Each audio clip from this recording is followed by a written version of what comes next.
Suara di balik cermin. Dari luar, rumah itu tampak biasa saja. Catnya mengelupas, beberapa jendela buram oleh debu. Namun, ada daya tarik aneh yang membuat Lila memilih menyewa rumah itu. Rumor tentang penghuni tak kasat mata tidak membuatnya gentar, apalagi harga sewanya sangat murah. Saat pertama kali masuk, Lila tidak merasakan sesuatu yang aneh. Ruangan luas dengan langit-langit, tinggi dan lantai kayu yang berderit terasa nyaman meski usang. Namun, malam pertama tinggal di sana membawa perubahan. Awalnya, hanya suara berderak dari lantai atas. Lila menganggapnya sebagai suara rumah tua. Tetapi lama-lama, langkah kaki itu terdengar lebih nyata, seolah ada seseorang berjalan perlahan, mengikuti setiap geraknya. Pintu kamar dibuka, ia berlari ke ruang tamu, berharap suara itu berhenti. Namun, langkah itu semakin dekat, seperti ada yang mengejarnya.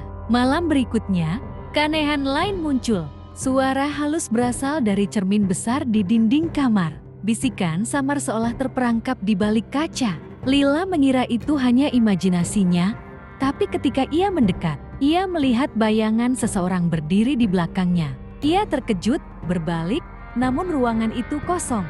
Esok paginya, Lila mencari tahu sejarah rumah itu. Rumah itu pernah dihuni keluarga yang hilang secara misterius bertahun-tahun lalu.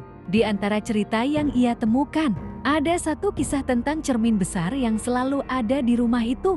Konon, cermin tersebut adalah pintu menuju dunia lain, tempat roh-roh tak tenang terperangkap. Lila mencoba mengabaikan semuanya, tetapi suara dari cermin semakin mengganggu. Malam-malamnya dipenuhi bisikan pilu, "Tolong aku."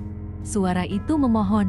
Ia mencoba tidur, tapi cermin itu terus menarik perhatiannya. Pada malam kelima, suara itu semakin keras. Lila terbangun dengan napas tersengal, melihat cermin itu memancarkan cahaya aneh. Ia merasa ditarik, seperti terhipnotis. Saat mendekat, ia mendengar teriakan, "Jangan!" Lalu semuanya menjadi gelap. Ketika membuka mata, Lila menyadari ia tidak lagi di kamarnya. Ia berada di ruang gelap dan sepi, diterangi cahaya redup dari cermin di depannya. Namun, pantulan di cermin itu berbeda. Wajah Lila tersenyum, meski ia sendiri tidak tersenyum. Ketakutan menyelimuti saat ia mendengar suara yang sama dari balik cermin. "Kau sudah di sini, kami menunggumu." Tiba-tiba, sosok yang menyerupai dirinya muncul dari dalam cermin. Sosok itu menatapnya dingin, dengan senyum menyeramkan yang semakin lebar. Dalam sekejap, sosok itu meraih tubuh Lila dan menariknya ke dalam dunia gelap yang tak terbayangkan. Lila tersadar, ia bukanlah orang pertama yang terjebak di sana. Di balik cermin, ia melihat bayangan orang-orang yang pernah tinggal di rumah itu. Mereka semua terperangkap, menjadi bagian dari dunia gelap yang menunggu penghuni baru. Semua ini adalah permainan yang sudah dimulai jauh sebelum Lila datang. Dan kini, ia adalah bagian dari permainan itu. Terperangkap di balik cermin, menjadi bagian dari dunia kelam yang tidak pernah berakhir.